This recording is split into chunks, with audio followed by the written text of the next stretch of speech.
শ্বিলঙত north east ইউনাইটেডৰ বাবে ছিজনৰ অন্তিমখন লীগ মেচ ঘৰুৱা খেলপথাৰত ঘৰুৱা দলৰ সন্মুখত ইষ্ট বেংগল জয়েৰে সমৰ্থকক আনন্দ দিয়াৰ লক্ষ্য নৰ্থ ইষ্ট ইউনাইটেড এফচিৰ। নৰ্থ ইষ্ট ইউনাইটেড এফচিয়ে চলিত ইণ্ডিয়ান ছুপাৰ লীগত শনিবাৰে অন্তিমখন লীগ মেচত ইষ্ট বেংগল এফচিৰ বিৰুদ্ধে অৱতীৰ্ণ হ'ব।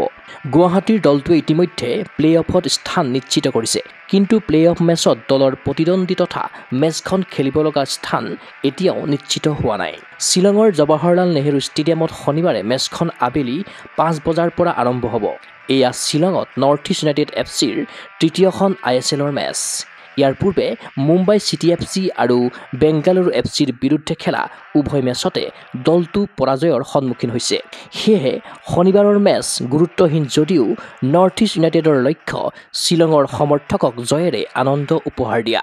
অন্তিম মেচত চেন্নাইন এফচিক পৰাস্ত কৰি প্লে অফত স্থান নিশ্চিত কৰা নৰ্থ ইষ্ট ইউনাইটেডে 23খন মেচ খেলি 35 পইণ্ট লাভ কৰিছে। 9খনত জয় তথা 8খন ড্ৰ খেলা দলটো বৰ্তমান পইণ্ট তালিকাত 5ম স্থানত আছে। শনিবাৰে 3 পইণ্ট লাভ কৰিলে পইণ্ট টেবুলত উত্তৰণৰ সুযোগ লাভ কৰিব। ইফালে ইষ্ট বেংগল এফচিৰ বাবে এই মেচ কাৰ্যত গুৰুত্বহীন। 23খন মেচ খেলি 28 পইণ্ট লাভ কৰা ইষ্ট বেংগলে প্লে অফৰ দৌৰৰ পৰা আঁতৰি আহিছে, কিন্তু অন্তিম মেচত জয়েৰে ছিজন সামৰাৰ লক্ষ্য লৈ শনিবাৰৰ মেচত ঘৰুৱা দলটোক চাপত ৰখাৰ চেষ্টা কৰিব ইষ্ট বেংগলে। মেচৰ পূৰ্বে অনুষ্ঠিত সংবাদমেলত নৰ্থ ইষ্ট ইউনাইটেডৰ মুখ্য প্ৰশিক্ষক জুৱান প্ৰেড্ডো বেনালীয়ে কয় এনেদৰে, আমি ইষ্ট বেংগলৰ বিৰুদ্ধে ইতিমধ্যে খেলিছোঁ, সকলোখিনিয়ে অৱগত, কিন্তু আমি বিৰোধী দলতকৈ গ'ল দিয়া আৰু আমাৰ গেম প্লেৰ ওপৰত দৃষ্টি ৰখাটো প্ৰয়োজন। আমি কিছুমান পজিশ্যনত নতুন খেলুৱৈক সুযোগ দিম। আনহাতে ইষ্ট বেংগলৰ সহকাৰী প্ৰশিক্ষক বিনু জৰ্জে সংবাদমেলত কয় এনেদৰে, আমি সদায় দলৰ সকলো মেচতে গুৰুত্ব দিওঁ, কিয়নো প্ৰতিখন মেচে ক্লাবৰ বাবে গুৰুত্বপূৰ্ণ।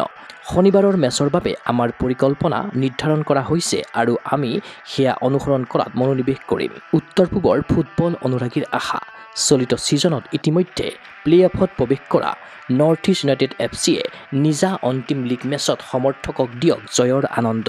News desk report, Google sports NA।